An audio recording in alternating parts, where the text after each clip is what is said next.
and then we'll start the session in about 30 seconds.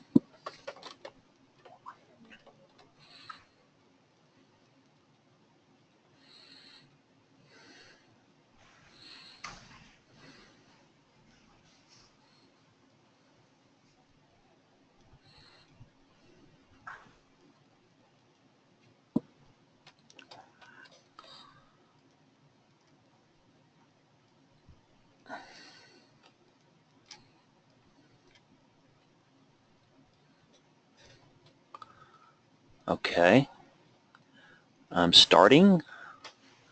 Okay. Now, the broadcast is now starting. All attendees are in listen-only mode. good morning. Welcome to the DBAFundamentals virtual chapter meeting for June. The session today is going to be securing a SQL Server checklist, and it will be presented by Virginia Mushkabalat. I will be turning things over to Virginia in a minute, but let me make a few announcements. The screen you see is for the Past Summit 2016 discount code. That's our code, and it's worth $150 off if you're going to Summit. And the dates to remember is July the 17th Pacific Standard Time.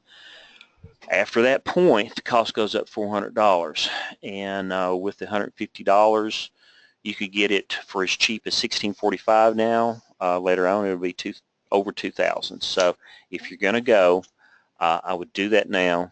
And if you want to do up at the top right-hand side of your viewer for GoToWebinar, there's a little camera. You can click on that, and that'll put an image to your desktop. And from there, you can go back and look. And I would do that in any webinar. Do that several times a webinar where there's specific screens I want to see before I get the slides. Another thing that we do is we put everybody that uses our code into a pool of people, and we'll have a chance to draw for a $300 Amazon gift card. So that's a little added extra. Okay. Well, I went past it. Anyway, PASS has numerous virtual chapters. Here's a selected look at some of the ones that are out there. Women in Technology. They help sponsor some of our sessions, and they have some really good sessions. There's one on the cloud, Global Italian, and if I could go back a screen, let me go back. Sorry. There's, okay, let me, current slide. There's tons of different chapters out there for practically every major language, for every topic, beginning and advanced. So take a look at sqlpass.org/VC and join up. Okay, this is not going to get to the gay. Okay, here's our schedule for the that we've got scheduled out for the rest of the year. Denny Cherry is going to be doing one in our Down Under portion of our chapter, SQL Server Database Administration for the non-DBA.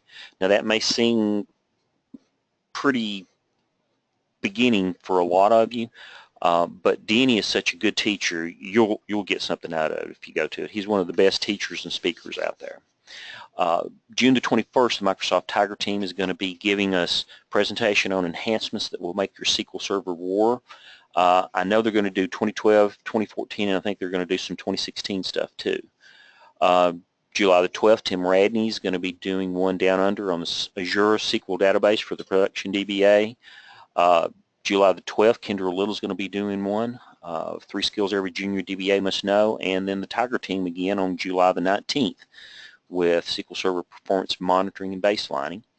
And Glenn Berry will be doing one in August on high availability disaster recovery 101, and I love his stuff, so sign up for those. This session will be recorded, and if you want to bring up the if you want to use the little camera and dump this to your desktop, this is a good way to have the meeting archive site and on our website, and also our YouTube channel. And you can join up, and that way you're notified when we have a presentation uploaded. Stay involved in PASS and join up and volunteer. There's lots of different ways to volunteer for PASS besides virtual chapters. You can volunteer at your local PASS chapter. You can speak. You can do a lot of different things. Just kind of go to these links and check it out. Okay. Today we have Virginia Mushkitablot. I hope I've got that right. She'll be speaking about SQL Server security, and she really knows it well. She's been 20 years of development and architectural experience with critical data-intensive applications. She's worked with numerous companies ranging from startups to international conglomerates with a range of requirements, including those for 24/7 and batch processing, and led teams of database developers, architects, administrators. She holds a master's degree in engineering and computer science and originated several patents. She currently has a company that she founded called Hush Hush and I'll let her explain it a lot further whenever she gets to that point. She's not going to spend a lot of time on it, but she is going to mention it. That works with security from the standpoint of SSIS and allows, I'll let her explain it. I'm probably messing it up. Anyway, Virginia, You're doing just fine. I'll go over to you. It's yours now. Okay, so is it my turn? Yes. Let me pass the screen over and we'll get started on the stuff that they came to see, not me.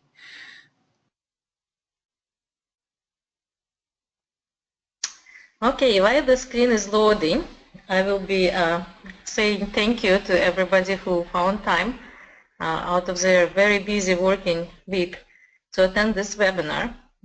This webinar is important to you. Of course, it's important to me, but it's very important to you as well because it gives you the basics of the compliance and security.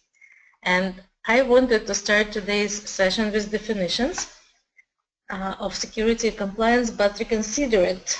I think the proper way would be to start it with understanding the consequence of the breach for the DBA, so that the purpose of knowing of all those quote, quote, necessary definitions, quote, quote, becomes clear. I will say that it was Steve who came up with the dentist line, and while it is very serious thing to come to dentist to check for your oral health once in a while, the consequence can be worse too of not going to dentist. The consequence of not knowing is no less severe. Oftentimes you end up with being let go after the security breach. If you look at the statistics, you will see that a lot of people are being let go after the breach. I understand this is not official statistics. Officially, we only have those records of executive office, CXO office going out. You could see the people from Sony, TokTok, Texas State Controller Office, a lot of different places. The CTOs and CIOs and CEOs ended up being let go. Sony was especially bad. The CEO that was let go freely admitted that breach was the reason. But it's not only CXO office that suffers the consequence of breach. There is no official statistics on a midman, but anecdotal evidence on the web suggests that a lot of people do end up being let go. So giving you the tools. Virginia.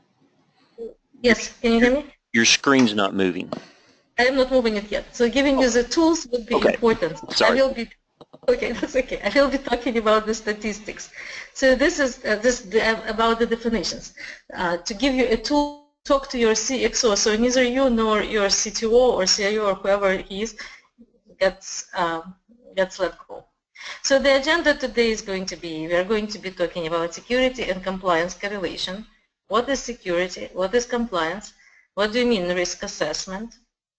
We will talk about how we understand the risks, and we will give a definition of security and CIA triad.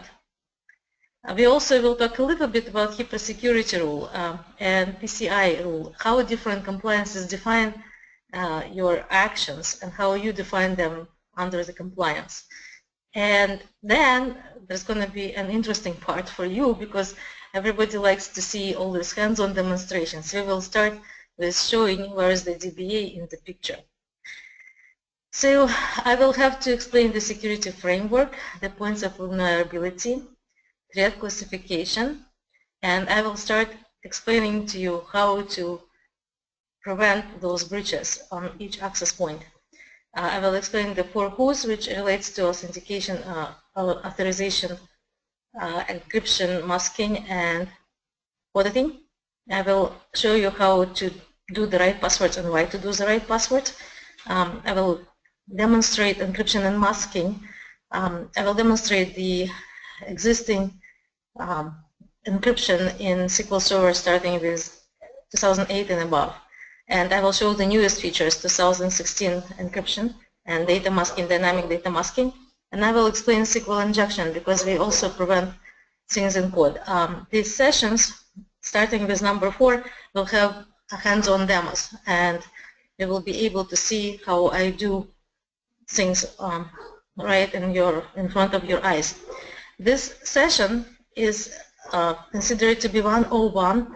So there's going to be some elementary stuff. If you don't like it, just mute yourself and wait for something that you might actually enjoy a bit later. All right?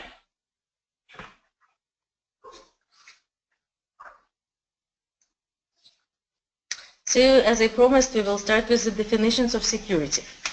And the term of information security means protecting information and information systems from unauthorized access, use, disclosure, disruption, or destruction in order to provide 3 things: confidentiality, availability, and integrity. And for those of us that are DBAs, we understand availability and integrity a little bit different than it is used in a security definition. So let's start with the first one. This first one seems to be obvious and easy to understand. Confidentiality means preserving authorized restrictions on access and disclosure, including means from protecting personal privacy and proprietary information. Availability, however, means a bit different things than DBA used to think about availability. It means ensuring timely and reliable access to and use of information. So this seems to be still within the DBA realm. However, integrity is not the data integrity that you think about. Integrity means guarding against improper information modification or destruction, and includes ensuring information non-repudiation and authenticity. So in a security context, availability is still very similar to that of data availability in database context, but integrity means completely different things. In general, means that information is being retrieved and stored without malicious changes. And we use the CAI abbreviation as the cornerstone of security methods, as defined in United States legal code. So when we will be arguing to the CXO, you will know what you're talking about. You will see things from not on the DBA perspective, but from the overall organizational perspective. Now, there are multiple regulations, some related to security and some are not. Of those of interest to us, of course, those that are related to security. So some of the security methods are dictated by regulatory compliance. And to add to the confusion, there are different compliance following different formulas. For example, PCI DSS compliance is very prescriptive. In PCI DSS compliance, oftentimes you will have the rules, and one of the most known rules is that you don't store CV2, the numbers that you find at the back of your credit card. But you are allowed to store credit card numbers. And it's very prescriptive. It says rule 1, store credit card numbers, rule 2, store nothing, especially not CV2 and date of issuance. So this is a rule. In HIPAA, however, it's very different. HIPAA gives you a lot of freedom in defining how you should protect your users' data. Such freedom means that you define the policies, and it as well means that you are watching for all the new and existing threats. This freedom creates confusion for you. So are you regulated to do security if the action is not done in the law, if it's not prescribed? And as a matter of fact, you are required to do security policies. So the question comes up because oftentimes governments are much slower in creating regulations than the hackers are fast in creating their security breach methods. So while governments are trying to catch with the newest trends, hackers move on, and we are left to protect the information to the way we know how, to the best of our ability.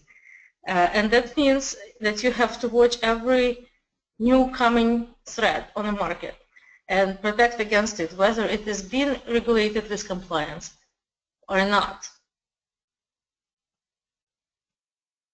So in order to help you, I will be talking today of the overall security framework that should satisfy compliance requirements of even the most vague regulators. And Microsoft SQL security team helps us to stay on top with tool modifications. Sometimes with some delay or limitations, but there are always third-party vendors like us. And I will be talking about that a little bit just to show where there is a security gap in Microsoft offering. So we have discussed whether it's union or intersection. We have decided that it's neither. We have to figure out the framework, so moving up to the framework. But before we even start defining the security framework, we need to understand the existing types of threats. In order to do risk assessment, we have to understand the threat classifications first. So let's look at the threat classifications. I did a couple slides for that. We divide threats into external threat, internal threat, and the naive. So who is the external threat? The external threat is the hacker. This is the malicious outsider. This is the one that in the dark night sits down and tries to do some code to retrieve data from your precious secure databases. And he knows no tiredness. He just keeps rolling and rolling at it till he gets to the data. So how do malicious outsiders, hackers, do it? They have to penetrate your network, and after they penetrate your network, they have to guess what it is in your databases. And they will use very specific methods, and I will be mentioning those methods as we go along. But the key is they're outside, they're malicious, and they want to penetrate your security framework to the point that they can extract data for the further purpose of use it on external markets. And the uses are different. We have seen uses of data for breaking the competition. We have seen uses of data for hacker anonymous, those that posted on the websites. The consequences of data breaches are bleak. Sometimes they lead to the loss of life, and sometimes they lead to the loss of income, but in all cases they are very unpleasant and they cost organizations a lot of money. If you think that it's only the cost of regulation, you are mistaken. not only we pay fees, we have to report the data to the authorities. In each state it has its own authority. It's being published. It gets into press. We have very bad publicity. We have class actions lawsuits, and as I said, people end their lives. In the case of Ashley Madison, at least 3 people were reported to end up in the suicide. So the hackers have different purposes, and we have to prevent them from getting into our systems. The malicious outsider is not the only hacker. It's not the only threat. The very threat that works in the organization, the malicious insider, is classified as an internal threat. Malicious insider comes in different forms. It can be at a different level of your organization hierarchy. It can be either people at the very top. There is no protection against them with data mechanisms because they have to know all the data by the nature of job. However, there is a contractual mechanism to protect against them. There is the most probably type is those people who are production users, those customer service representatives. Against them, we come up with the mechanism of dynamic data masking. There is also sometimes people who do work at the DBA level. This is rare that people at this level take and sell the information because actually they're so worked up. They don't have time for that. I don't know about you, but 24/7 seems to be a very usual experience for any DBA that I know. But that's it happens. I was going to say that's my experience.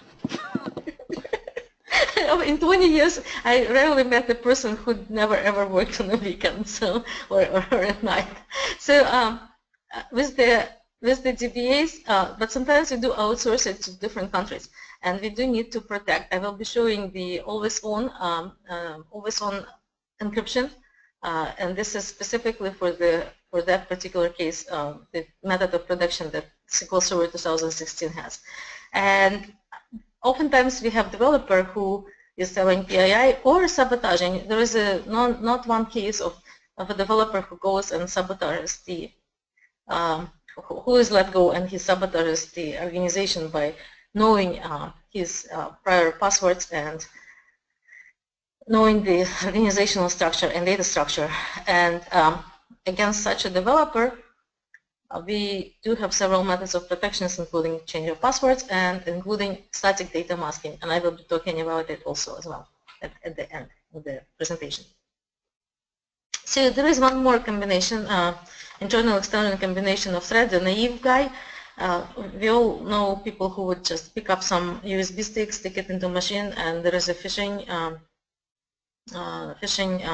element on the USB, or they click on some link URL in an email and introduce the contaminate the entire network with the virus. These people are not malicious. They unintentional insiders. They don't suspect any bad, but they don't know how to behave. Therefore, against so that kind of a threat, you will have to have a training policy. You will have to establish training policy to tell people that they don't click on certain emails and they don't do certain things. Basically, this is just training issue. All right. So now that we talked about the types of the threats, let's talk about the vulnerabilities that we exploit, that hackers exploit.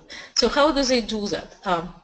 In general, your system will be pretty big, and it will have several points of access for the hacker to figure out how to download information. And each point of access in the data gives us possible vulnerability. With the advent of internet, data access starts on the machine of the client where the browser is installed, and then it follows through the network and all the way down to the server where your database is running. Your security architecture will remind of the matryoshka, of the Russian nested doll, with layers of protection one on top of another. You will actually have matryoshka inside the matryoshka, because a lot of methods that we will be exploiting are also layered. So not only you have a big picture layers. You have a particular layers in the security framework. So we will be talking about securing data at rest and in transit, and the tools of the trade will be firewalls, SSL, identity access management, passwords, encryption, and data masking. This is the things I'm going to be talking about. So let's look at a more technical picture of the framework, security framework. And on this slide, you will see a typical diagram of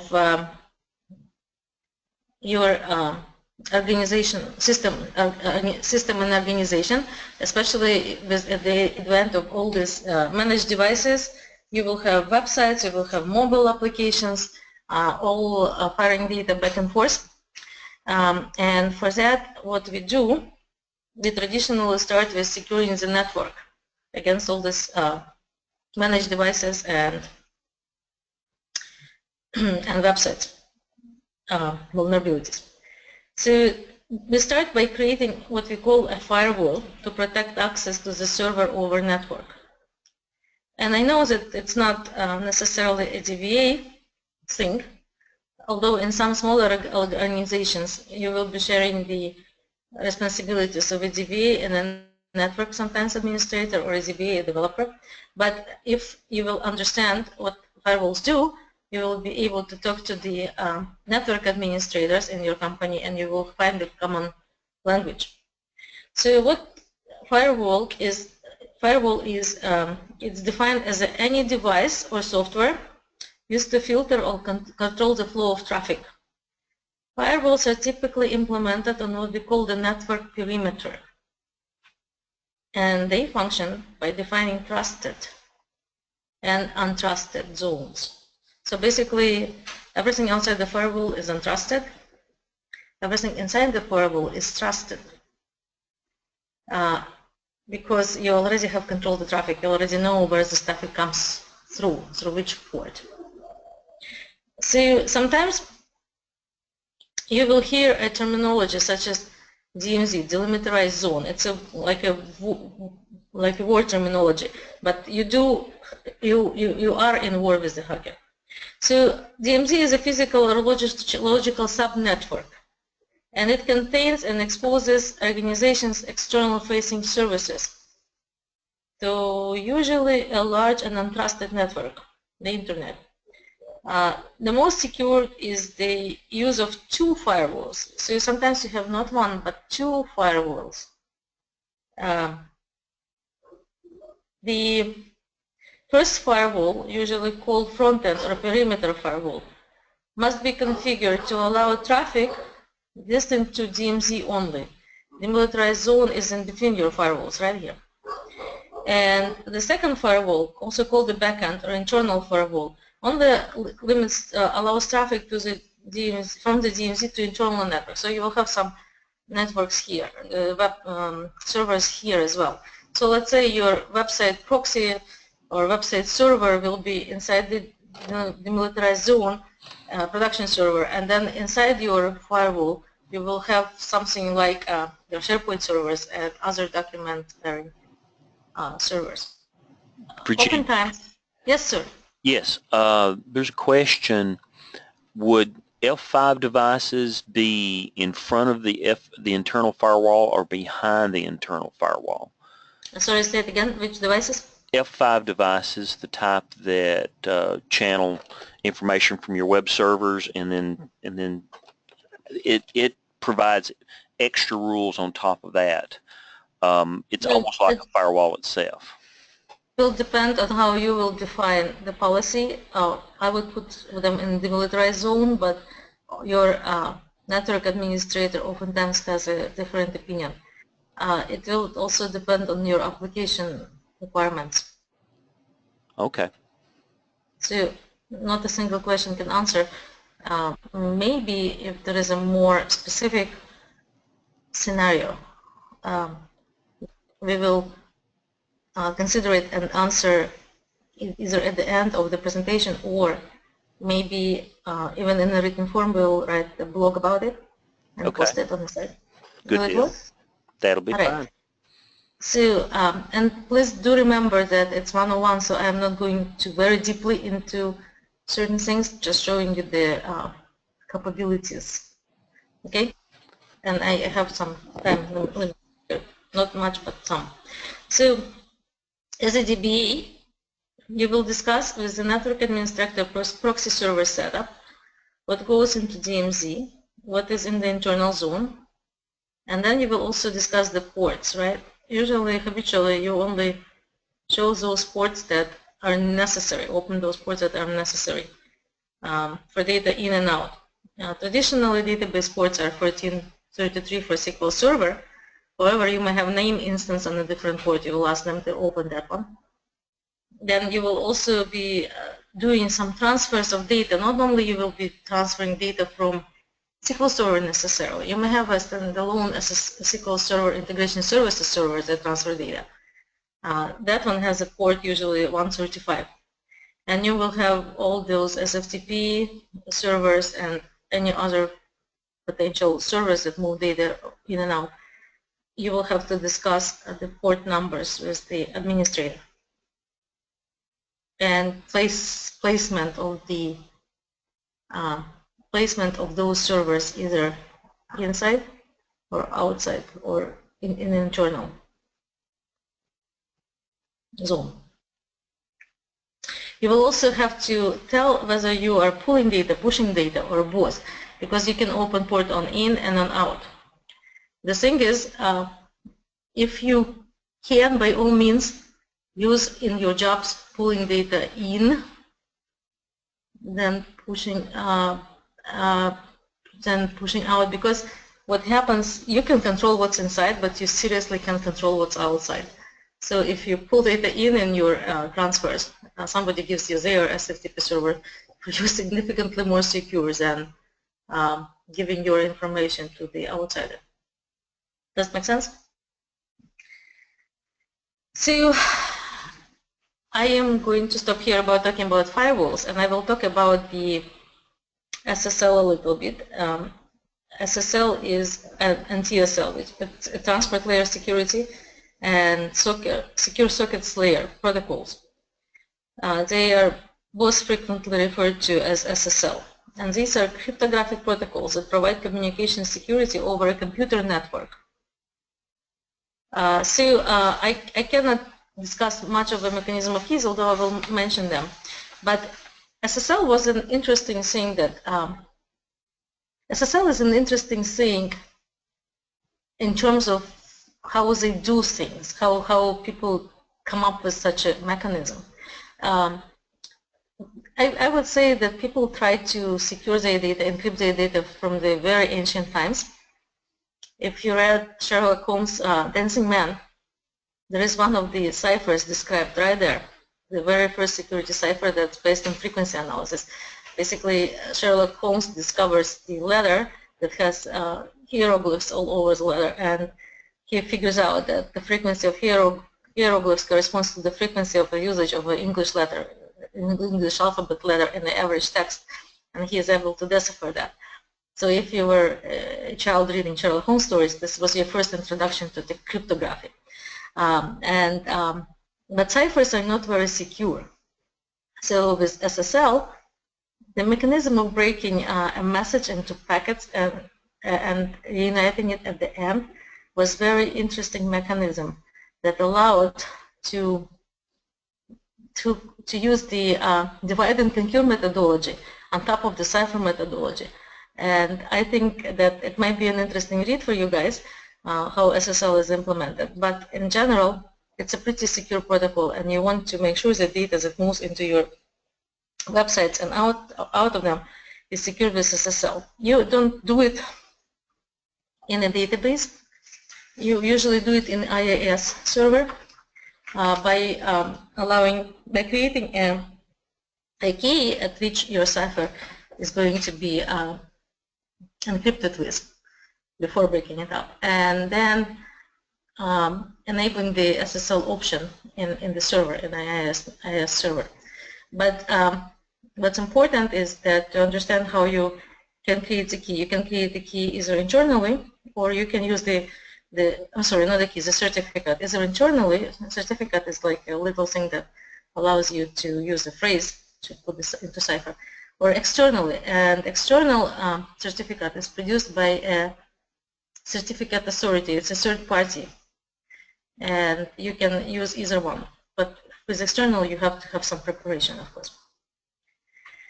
All right, so as we talked about things that happen outside the SQL Server, let's proceed to a SQL Server mechanisms. And here I'm going to be doing some hands-on demonstrations as well. And you will have to forgive me, some of it sometimes doesn't click very well. So but I've tried to do it as smooth as possible.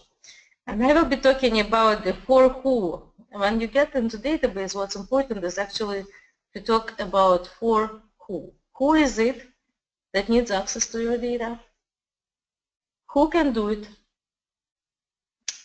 Meaning, what people can do it? What does this particular person can do?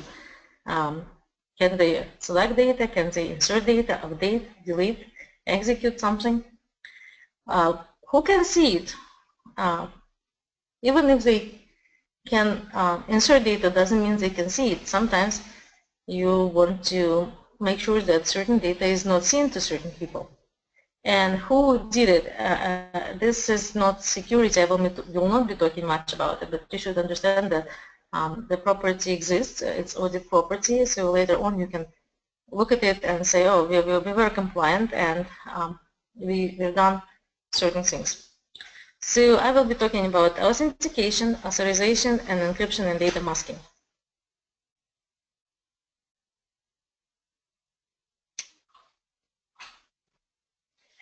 And for that, I will look at the identity access management, password policies, and encryption and data masking, how they're done in SQL Server.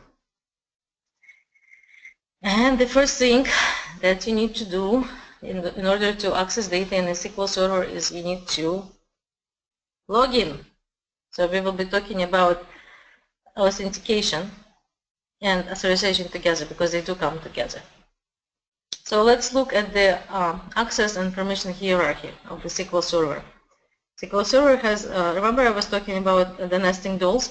The big nesting doll now includes the smaller nesting dolls. And permissions hierarchy is certainly one of those nesting dolls that of the layers of security that we're talking about. So what we have with the architecture of the authentication is we have principals and we have securables. Principals are people or objects that try to access data. Securables are the objects, the resource that keeps data or performs some function on the data, and you need an access to. So securables are the resources that principals get access or rights to. And the very first thing you need to do, you need to be able to penetrate the SQL Server, right? Basically to be able to get the key and open it up. Basically we need the login. And this is the login comes to SQL Server in two forms, in Windows authentication and in the SQL Server level authentication. I want to show you a demo now, which I will be jumping to. All right, so the very first demo.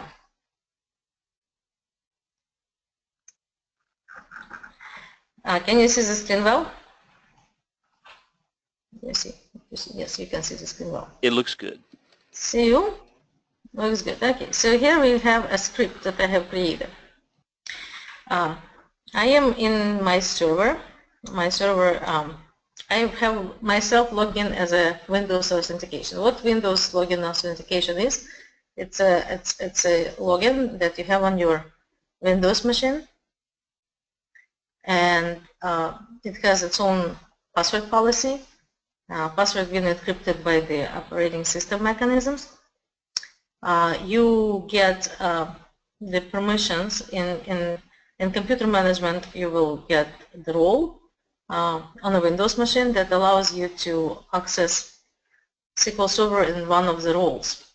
And because I am an administrator, I can access my SQL Server and do anything on my machine that I want. However, sometimes, so basically when you create it, you create first you create a Windows login, and then when you are an administrator in a SQL Server, what you will do, you will go into the security of your server, security folder of your server, and there are also scripts, but I'll show you the SQL Server Management Studio interface first. And in security, you will say that you want to create a new login. And for Windows login, you will say that you want some login name with Windows authentication. You can map it to certificate and say, okay. After that, you will get this kind of a login. Let's look at the properties. So I have a name. I am already created. If I want to change a password, I can specify it and change it. I can't really change it here. What I will have to do, I'll have to change my password on the machine. And when I do that, it will change password in accordance in SQL Server. So if I need to change it, I'll have to specify the old password, so it will log in again. And then I'll say, okay, I do have several roles here. As you can see, I am a sysadmin. This is the most dangerous role. You can drop the whole SQL Server with all its, and you can delete the whole server instance.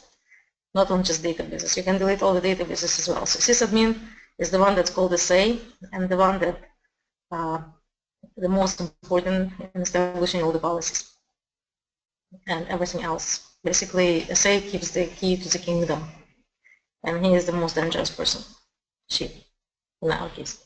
All right. So I also have specific user mapping. What user mapping means is when I'm following down in the hierarchy, after I get access to a server, I can look at the databases on the server.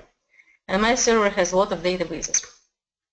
And I have access to some of them, which is specified here, and don't have access to some other databases that exist. Also, while we are in the databases, I would like to specify that you will see that you can do variety of roles. And these roles are very, very different. Roles are related to a group of people that have the same rights, the same securables. Basically, a role is a group of principals that have securables assigned to them, and you can either do a lot of things, being a DB owner on that specific database, or you can do just certain things. You can do just data reading capabilities. If you're a DB data reader, you can create tables really, or you can do backup operator. You can do backups only, or you can do access administration, creating DB users into this particular database. So you will have a variety of roles, and the best practice would be for you not to use just the person's rights, but to assign person to a specific role. It will save you a significant amount of time and headache. Now, after we have created those roles, we will have the securables. And securables will do with a lower level objects. You will see a lot of things that you can grant or deny access to. By the way, in 2016, deny overrides grant. So if you're using 2016, be careful. There are a lot of things you can do, and on a very granular level. Okay, and then there is a status here, which you can talk about the database engine. Either grant deny, either enable or disable login, or do SQL Server authentication. Every single option here has ability to be scripted, and the way to do it is that I don't want to touch anything here actually, but I can create myself another role, and I can script it. And I can script it either into file, into clipboard, into window, or into job. So let's script the change of my server roles. Now you can see it right here. You can see a server role, and server role says that I added server admin role I added member to server role, myself as member. Okay, I'm not going to execute it though. What I'm going to do is actually I'm going to show you how I'm adding the other type of user. I want to add a user who has a SQL Server authentication. I have to also tell you that sometimes you will try to add a user with a SQL Server authentication. And you need those users, even though the safest and most recommended way to do is a Windows authentication, because it is significantly harder to penetrate, because the access policies are different and the way to log into the operating system is different. It's harder, but and therefore it's recommended. But sometimes cases are that you need to have access to a variety of servers not on even your internal network, but somewhere else, and therefore you will have to get yourself a role with a SQL Server authentication. But your server has to be ready for it. Your server properties have to be set up in such a way that you can actually create such a role. And you will have to go into security tab of it, and you will have to say, okay, not just Windows authentication more, but also SQL Server and Windows authentication mode. Otherwise, if you don't do that, if you don't change to SQL Server and Windows authentication mode, any attempt of creating a SQL Server authentication user will fail. Virginia. Yes, sir. There's a question about, can you schedule automatic password changes for SQL Server authentication? I don't know of any way of doing it, but there may be. If you can create a job, you can script the password change, yes, and you can run it on the schedule. Okay, that's the way you'd have to do it. The other question is can you, on that status of the user, it had something about grant access to the engine and then one about grant logon. Can you set up a user that's sort of used like a service account that can access the engine? Is that where you would do that, but not actually log on with that user in SSMS? I would have to test it. Would be shelve it for the further access, for the further answering. I would have to test it to guarantee, because sometimes I think that engine can do certain things, and then I discover that it can't. So I don't want to say something that I haven't tested. Okay. I would like to try it. Can we show it? It's interesting. Interesting question. I would like to find the answer. Okay. Thank you. Okay. Okay, but for the password change, make a job. So I will show you how to do some scripting here. Now, before we go into scripting though, I would like to show you how to create a login and talk about a couple other things. So when we go into SQL Server authentication mode, what we can do is we have to create a password, and we will be talking about passwords in the next slide. But meanwhile, what I would like to point out is that you can actually create a login name that is mapped to the certificate or mapped to asymmetric key. And it's a bit different way of doing things. And if you do it mapped to certificate or to the asymmetric key, I think we have asymmetric key. You will not be tying this login to any database. Sometimes there is a need to do it. For example, you want to grant some sysadmin who runs your jobs on the system ability to run some procedure for a job, populating the file, but you don't want them to make a valid database user. You don't want her to access your database. You can map them to the certificate and create a user this way. Therefore, she will be able to run the procedure, but the job, not the procedure, the job, but she won't be able to access your database. But for the old-fashioned way, we will create a user that has a password. And I have to give the user a name. I will call them test login, and I will create a password in accordance with security policies. And there's a default database master, and I will say OK. Something wrong with my passwords. I have a tendency to mistype things, so please forgive me. I am not good at typing. There we go, we did it. So this is what I did. I created a login, and this is a script for such a login. And now I'd like to add this login to a database, because right now when you try to log in as the new user with the test login, let's try it. What will happen?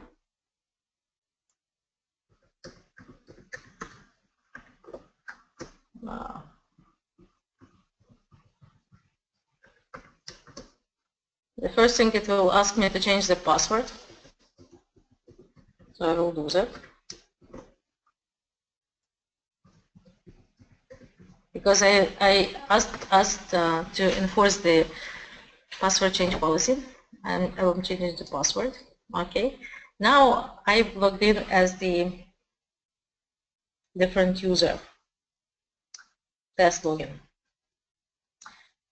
I have access to master database as my default database, but I have no access to nothing else. We see a lot of databases here. The thing is, I have no access to them.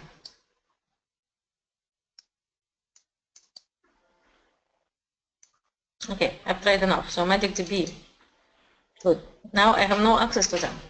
In order to have access to them, what I have to do, I have to create a database user and associate it with the access to specific role. So I will be using MagicDB. I will be creating a user here.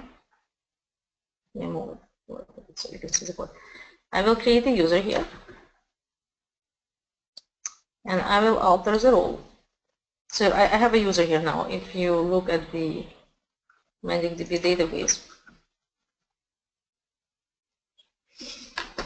there we go, databases. There is a database user, and you can do it through the interface as well. We have created test login user here. And now we wanted to have a role of DB data reader. All right, it's successfully executed. Now, instead of logging in, I can log in again as the person here. I will have to reconnect, so I can.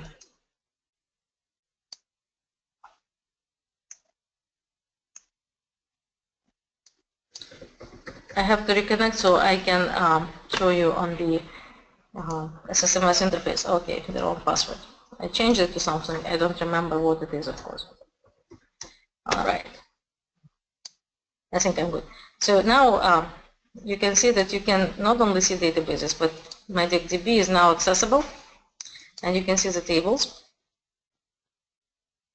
But you can do the same thing. You can create a command that allows you to execute command as a different user. So if I execute command here as a user test login, and I will try to create a table, I won't be able to do that. You can see the permission denied message. Because I'm a data reader, I only can read the data. However, if I will try to read something from the table patient, even though there is nothing in there, I can still I can see the schema, and I can read the data from the patient table. If I insert some data into patient table, I will be able to see it.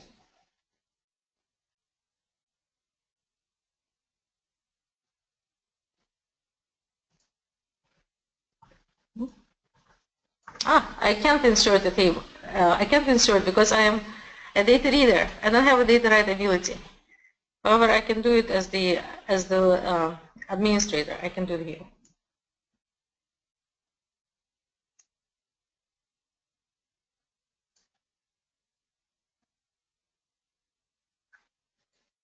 should be able to. No, I still can because I changed my content.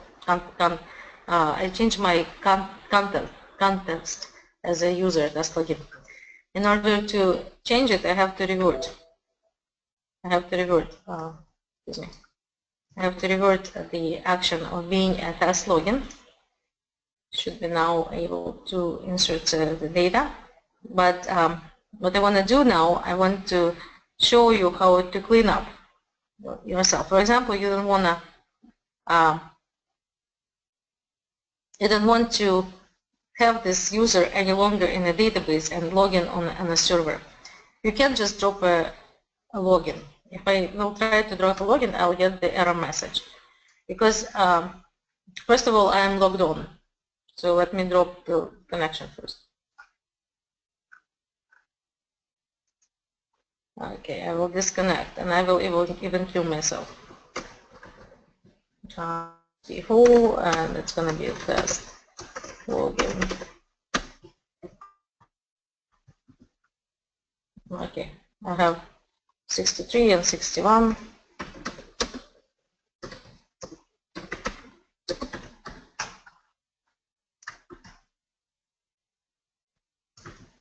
Nobody's there. Let's try to drop login again. I dropped login. However, I still have a database user. I have to test the database user, and I have to drop all the roles and authentication. Okay, this thing doesn't anymore exist. Test login doesn't exist.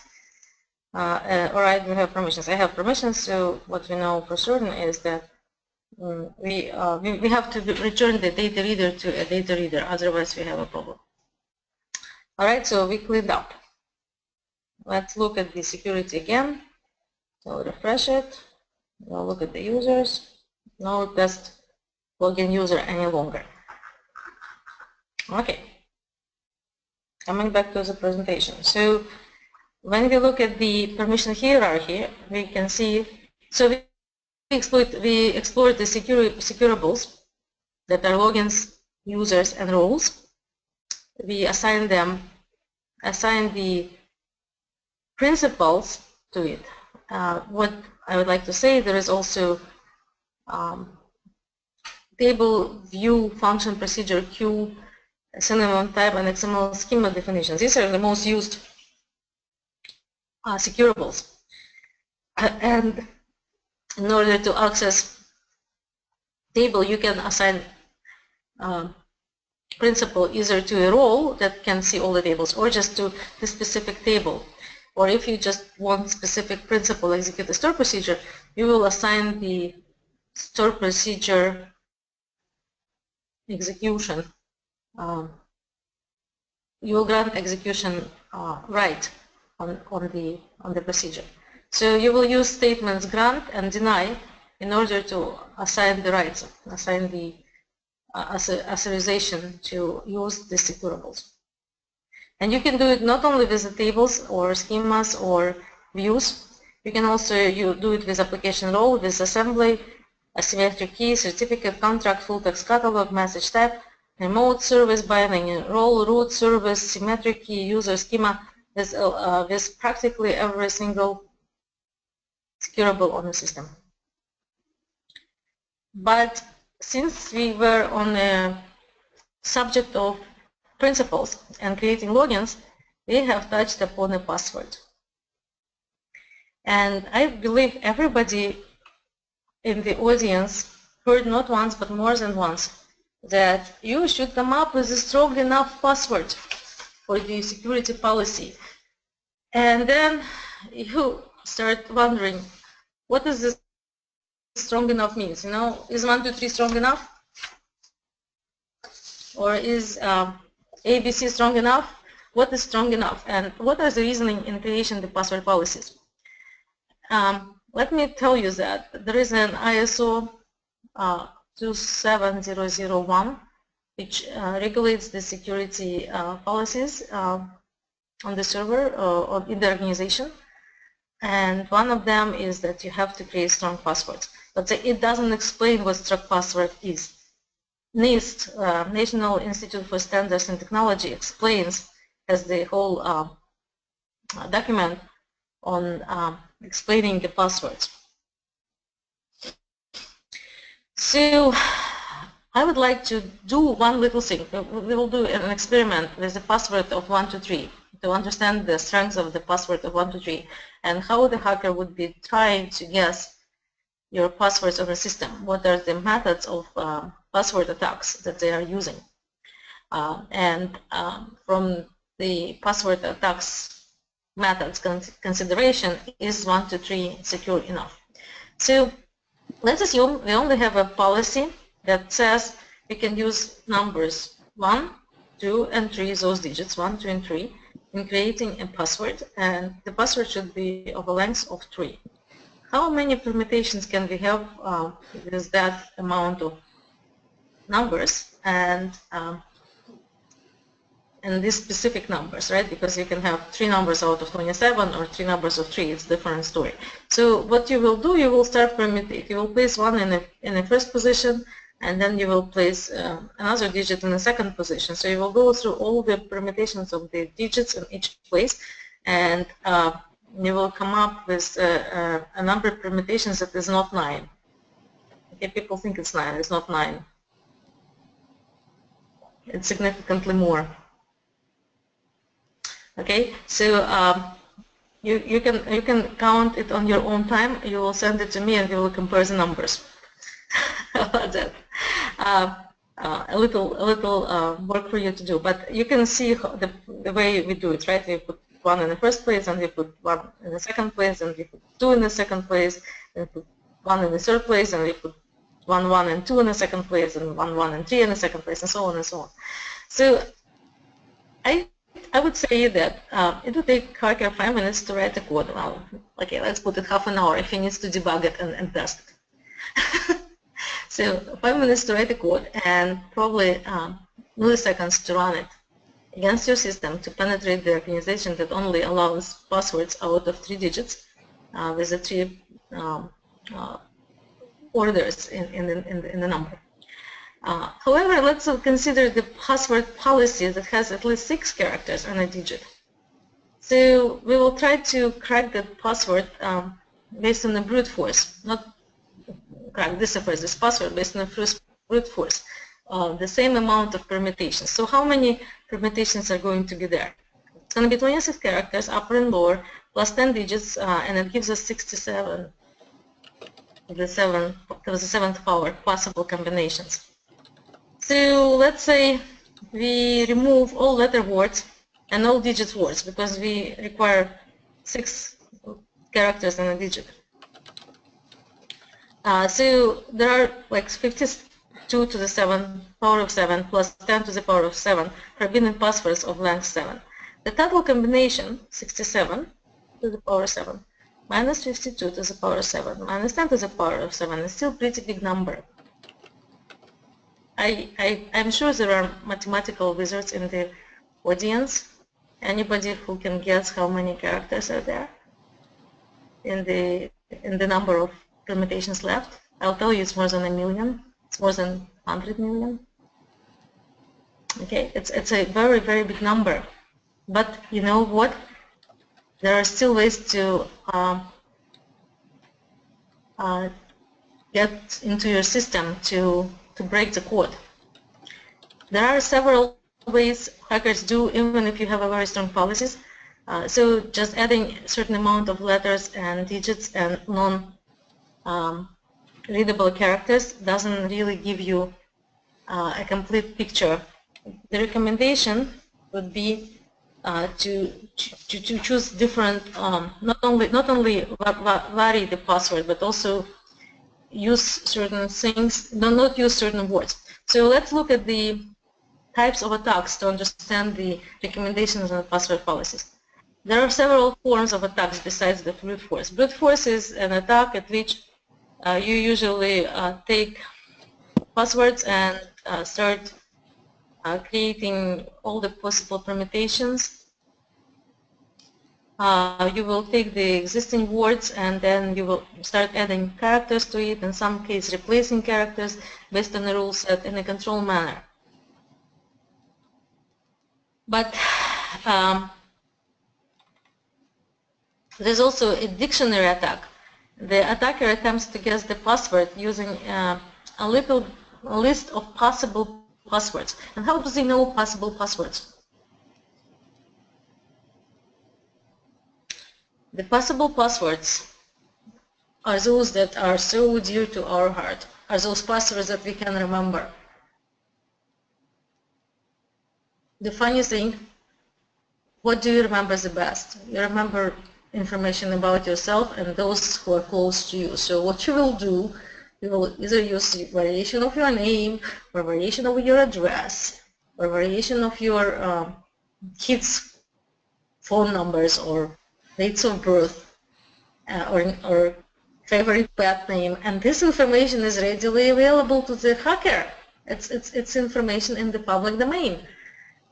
Therefore, the good policy will say that to prevent against the dictionary attack, it will forbid you to use any existing normal word that's out of the dictionary and can be guessed. All right, so there is also a guessing attack. Guessing attack is a combination of the dictionary attack with your sensitive information. So dictionary attack is sometimes you will not use a pet. You will say that you will use some kind of word, a known word, so that you can remember. Mnemonic is based on something that you remember. So dictionary attack is those that you go through. Let's say you want to do a table 1, 2, 3, or I don't know, Grey's Anatomy. End of season. I don't know, something like that. Known words. Dictionary has average dictionary has about 5,000 words. Bigger dictionary would have 50,000 words. Depends how many words you know. Have you been exposed to many words or not that many? So guessing attack is those that take the dictionary and combine it with your personal information. So you will have to protect it against guessing dictionary and apply brute force attacks. Therefore, the policy should be that you have to ensure that passwords are sufficiently complex so that attackers cannot readily guess them. It is particularly important to change all default passwords. So hacker knows that the site doesn't have a password when you install the SQL Server instance. So he will try blank, the first thing he will do. So what you do, you change your SA the very first time you install the instance of the SQL Server. But you also have to change passwords sufficiently often. And this is what other people were asking me, how often can you change, how can you change them often, basically with the script. SQL Server doesn't give you the ability to do it. It gives you expiration date on the password. So if you want to expire your passwords every 3 months, you can do it if it is a SQL Server authentication. So getting into creating your password. Pardon me, the wrong place. Yeah. When you create a login, you can say that there is an expiration set.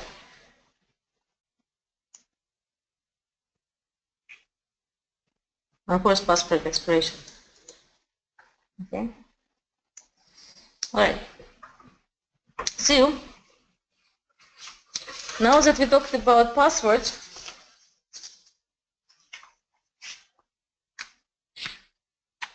we may want to talk about encryption, because one of the passwords attacks is cracking, and because the hacker will know that you will be sometimes using the application security schema, not the schema in the SQL Server. You will create an application role, and for this application role, you will create a bunch of users in your membership schema. Oftentimes, especially if you use .NET frameworks, you will have this wonderful entity framework membership schema right there, sitting right there, and this will have encrypted passwords.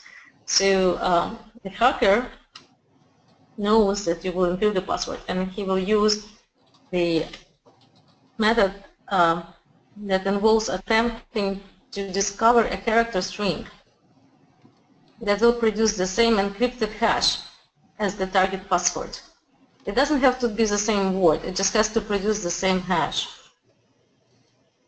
So, and if the algorithm is weak for creating hashes, cracking may be significantly easier. So what we need to do, we need to talk about the ciphers and the algorithms based on ciphers. Because this is how you encrypt the passwords, you encrypt the cipher algorithm. Okay, I will have to disclose that I am not an expert in these ciphers. I just know as much as my security class exposed to me. A little bit more. A little bit more. But I will be talking about one algorithm. SQL Server, especially the newer versions, will provide you the choice of algorithms that you will be using. But they are all based on some kind of a cipher-based variation. Either chaining cipher or any other kind of cipher. There are different types. There is a link that I'm giving you at the bottom of the slide for NIST organization. It has a very detailed explanation of the ciphers. This picture of the cipher is from the document, and it explains the common security standards. The one of the algorithms that I will be talking about today is Advanced Encryption Standard, and it's the name been abbreviated and became a common name, AES. There are other encryption standards like this and some other algorithms. And SQL Server, and especially starting with 2016, gives, or even earlier, 14 I believe, gives you an ability to choose the encryption algorithm that you will be using for encrypting certain secure data in securables. So let's look at the cipher algorithms. And remember, it was talking about the dancing man. That cipher was based on a frequency analysis. The cipher for AES is based on a different principle. You will be taking original data. You will be creating what they call initialization vector. And this initialization vector should be sufficiently long. It's some kind of a combination of the characters that is being inserted into algorithm. So there is a plain text that you take a piece of it, you insert what they call initialization vector, and you perform a formula that will change the look of your result. Basically, you will, for example, XOR it with a specific word, and you will insert initialization vector on top of it. It's not just XOR with the word, you will insert the initialization vector to provide for a sufficient noise. And then you will perform the same schema on the parts of your original string several times. And you will chain result of one of the first operation into the second operation, the very same operation. And as many numbers of as many iterations as necessary till you end up with a sufficiently encrypted string. And the decryption happens in the reverse order. There was a question? No, what I was going to say is we're over time already. We probably can stay about another 10 minutes, and then we'll have to. Then I will move on faster a little bit. So okay. Basically, the details of it is in the document on the bottom, but the point is that encryption is sufficiently complex to be not easy to break. So SQL Server encryptions, SQL Server provides you with many encryption mechanisms. In particular, it allows you to encrypt transaction SQL functions. Transaction SQL functions allows you to use asymmetric and symmetric keys. Asymmetric key is the two different keys. Part you hold, the other part is in the server. Symmetric keys is the one that's stored in the server, and it's only one. And certificates, which are issued by the public authorities, or you can use your own, create your own. I'll show you how to do it. And the way I will show you today is a transparent data encryption. You can encrypt the whole database. When you don't have time to encrypt specific parts of a database, so that you prevent the issue with the breach, then you can encrypt the database, the whole thing. So the architecture of encryption will be that you will have a Windows operating system level data protection API, and it encrypts the service master key. The service master key is held in the SQL, created at the type of a SQL server setup, and is held at the instance level. Then you have the variety of other keys, database master key, and then database encryption key. The master key encrypts the key. The key encrypts the database key, encrypts everything in the database. So you have the hierarchy again. I would like to give you a little bit of a presentation, hands-on, on the encrypting the whole database.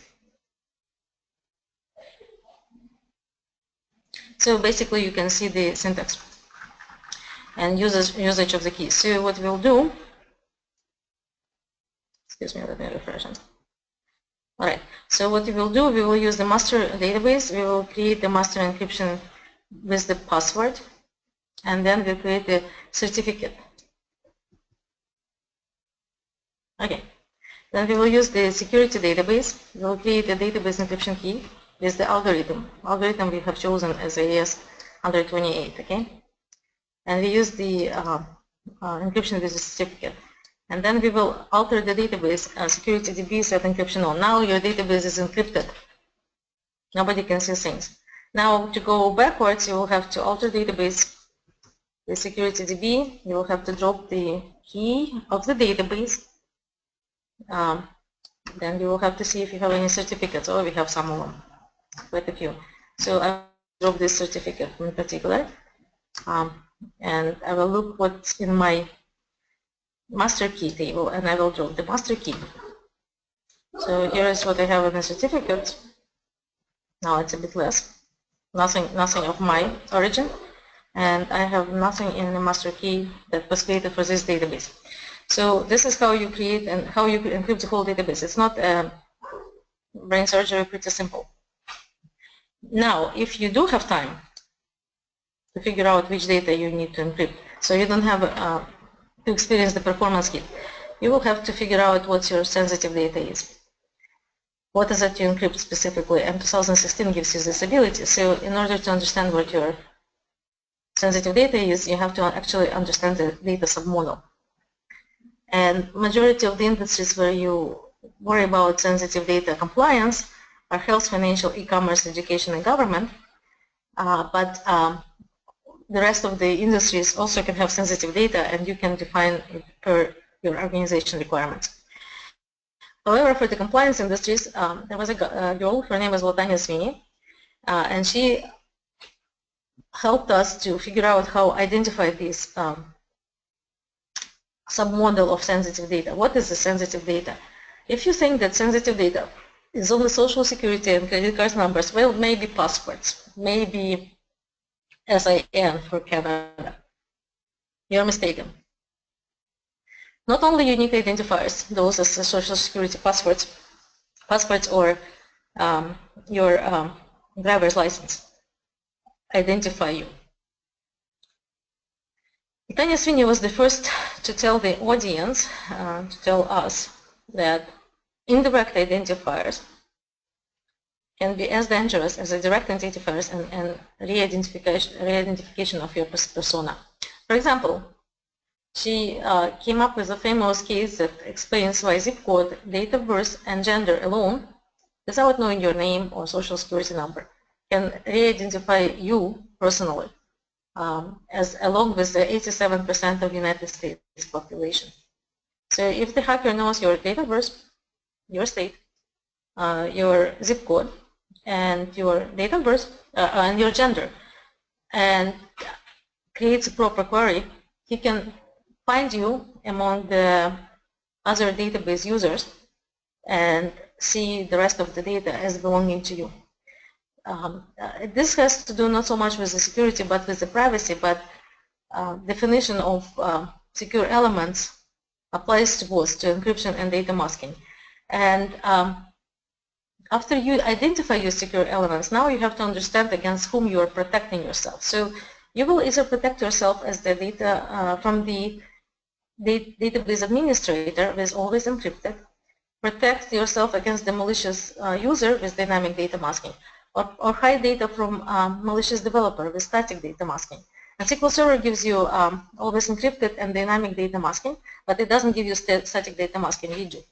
So come to us for if you outsource your third parties to develop and need to hide your data from them. So let me show you hands-on demos on always encrypted and dynamic masking. And for that, I will be going to another script. Okay, here's the always encrypted. It's a new feature in 2016. It allows you to mask just those fields that you want. Let's start from the beginning. I will have to drop the database first to create it again.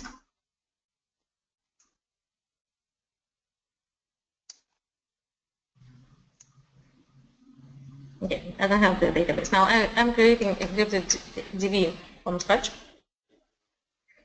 And in encrypted DB, I will create a table that will call my sensitive data.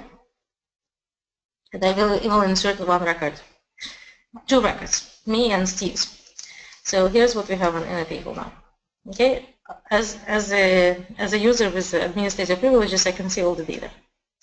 Now, let's say I want to make sure that I don't see a social security number. Let me show you how to do it from the SQL Server Management Studio first. First of all, I will refresh my databases to show that I have indeed created an encrypted DB. Here we go. And in encrypted DB now, in 2016, you will have in the tasks encrypt column option. Encrypt columns will go and list those tables that you have in the database. And you will choose the ones that you want to encrypt. So you have, I only have one table, sensitive data, and I want to encrypt social security number. And I can choose now from encryption type. And there are two encryption types. One is the deterministic and one is randomized. If you have something like social security that will have referential integrity across your database, I suggest you choose deterministic because you will have a lot of issues if you don't have data repeated across all the media that you have. However, if you want to ensure the security and you only have one social security table in the whole database, choose the randomized because this is significantly safer. All right, so after we chose an encryption type, we have to create a new key because, for example, I don't have a key, and then I will just say, okay, auto-generate the master key, and my source is a current user. Next, I will proceed to finish. While it's finishing, I will tell you that you can store the keys for SQL Server database in a specific key store in a Windows operating system, and for Azure there is a key vault. Azure also has this feature, and they have a key vault that keeps all your encrypted keys. So it's separated from the database. They're not in the database. Always on security feature is based on the change in the drivers. Your drivers have this identity management feature that drives whether you encrypted or decrypted the information. They check your identity and figure out if you can see encrypted data or not. There is a question there.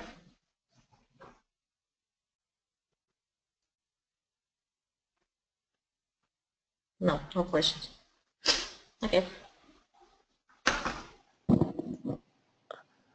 All right. It takes some time, even though it's only one column. It takes a while, but it happens because you are moving everything into the memory, so it will take some time on the start. But then it doesn't differ significantly in speed. Questions? Yes, hold on, hold on. Oh, okay, I got it. I got it unmuted. Okay, sorry. I was talking and had it muted. Okay. Let me bring the screen, this session back up. I've lost my question screen. I know I can tell you that there were several questions. Sometimes, oh, there it is. It does that every once in a while. There were several questions about SA, not necessarily what you're talking about right now. But there was, let me bring those up and try to get a general before everybody leaves. Okay, while you're bringing them up, I'll create a text login again because I will need it. And I will use the encrypted database to show people that okay. They can see. And I sent out earlier for the people that are still here that Virginia can answer these questions, because I know we kind of ran over. That happens sometimes when you got a lot of good content. She can answer it if you, and I posted her blog, and she'll put up a screenshot of her blog in a minute. But on the SA account, it says, if the SA account is disabled, do you recommend not only disabling it, but changing the database owners to a data domain user or local SQL user, like such as SA as the database owner, but disabling it? I don't understand that question. Basically, they want to know what's the proper and best thing to do with SA, because auditors usually don't like SA being used to own things and run jobs. Yeah, you create a specific login for running jobs. Assign them the securables for running jobs, for accessing the agent, and you create a role that actually can execute the procedures, and you can execute in the context of this role. So they also want to know, do you recommend changing the database owners to a domain user or a local SQL user instead of SA? Depends. If they have all the machines on the same domain, it might be a valid policy. However, if there's more than one domain, you may actually create a user that has access to machines not on the domain, because you will have to use the SQL Server authentication for that. So it depends. Okay, so on there's the system architecture. So it depends based on, and that was the other question. It was it's bad practice to make SA the owner of a user database, but what are the best practices? But in this case, it depends on what you have. Okay, so there are best practices, and there is a system architecture. Best practices aim into generic case. In generic case, yes. In non-generic case, you may have an architecture that prevents you from following the best practice, and you choose the next best practice. Does it make sense? Yes. Okay, so I wanted to show how to log into SQL Server. I'm logging in as a user I created, and in here there is a additional properties options, and in options there is the additional connection parameters. Right now I'm going to log in without additional connection parameters. I'll say connect. I have to change the password. Okay.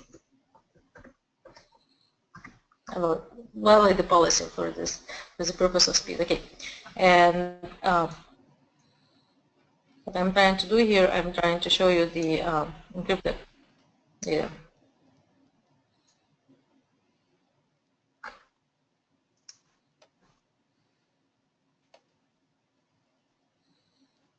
You can see that I logged in without the enabling the encryption always on, and therefore I can only see encrypted values. However, if I insert the option, the setting that says column encryption setting enabled, you will be able to see non-encrypted properties. Okay. Right now, I would like, for the reasons of speed, I would like to not show you that, but just move on to the data masking, because I want to cover more. User logged in as always. I want to kill it. 5764.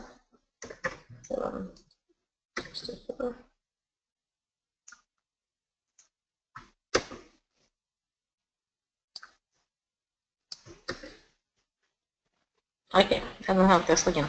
Now, I'd like to go to data masking, dynamic data masking. People say we already have encrypted it. Why do we need data masking? Because the keys from the kingdom are in the developer's hands. So if you encrypt it with a specific key, developers often have the key. They can see the values of the data. You haven't really protected anything. So what we will do, you will have to do data masking capability, static data masking for developers, dynamic for the final users. The final users, even though they don't hold the key, they see unprotected data because they see it on screen. On screen, you don't show them anything encrypted. Encrypted stuff is on the disk. On screen, you can see it as the way it is. What you want to do on the screen, you want to put some access on top of it. And let's say you want to cover the social security or the name with all the access. So what I will do, I will use the security DB. It's a different database that I have. I will create a table patient. Okay. And I will insert in the table patient that has only name and social security, one record of mine. And then this is what we have in there. This is what you can see now. Now you want to alter table patient. In order to use dynamic data masking, you want to alter table patient. And you have to alter column with the mask function, and you have to give the function.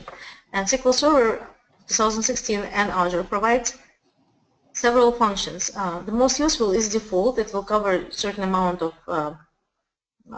letters with access. Basically, everything in the string it will cover with access. There is also a social security, I believe, number and credit card. Credit cards for certain. It has 4 triads, not triads, quadruples, 4 tuples. The way credit card is usually broken with dashes, it will cover that format. And there are several custom functions that will allow you to cover this access just part of the string.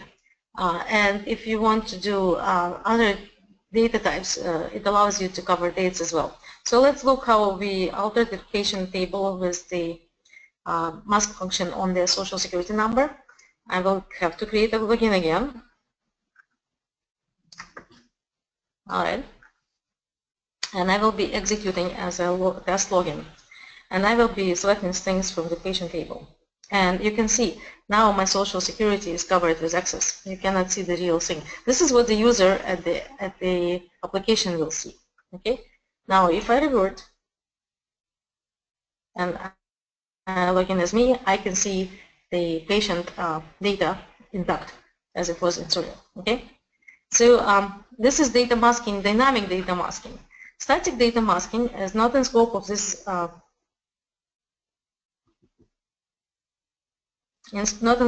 presentation because SQL Server doesn't provide the tools for it, but we do, along with other bunch of third-party vendors.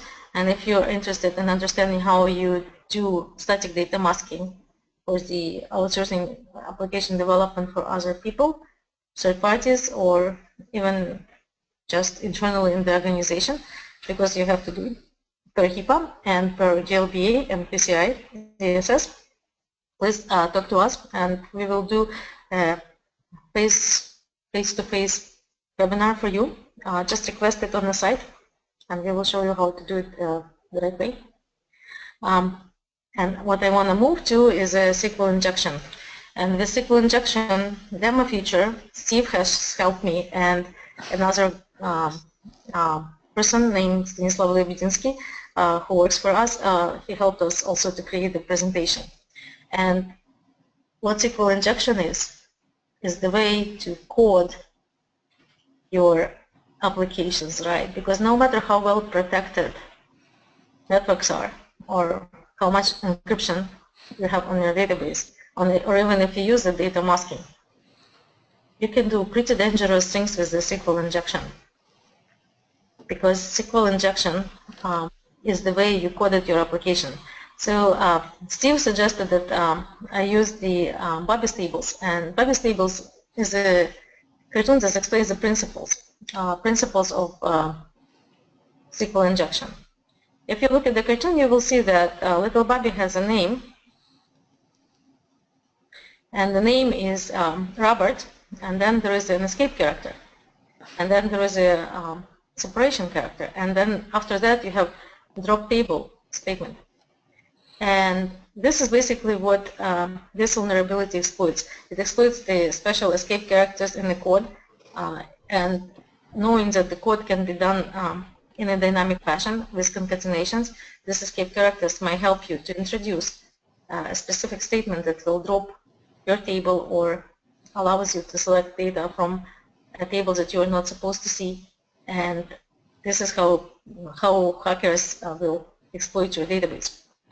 Do we have a little bit more time to show hands-on? We probably don't. It's already past an hour and a half. Okay. We probably need to wrap it up, so. Oh, because this was very interesting part to show how to hands-on. But maybe we will do it on a, we will wrap it as a movie and I will place it on the blog. Yeah, that'd be good. Will that be good? If you could provide the scripts and the slides, I'll post those and they can get with you on your blog. And I think, and yes, you got a screen to put that up where you've got the your blog information. So if you come into website, there it is. There is a there is a blog underneath. So if you just open the site.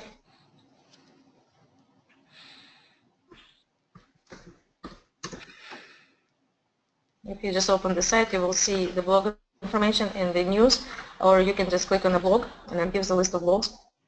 So I will be posting blogs with the title Security Compliance, Virtual Chapter.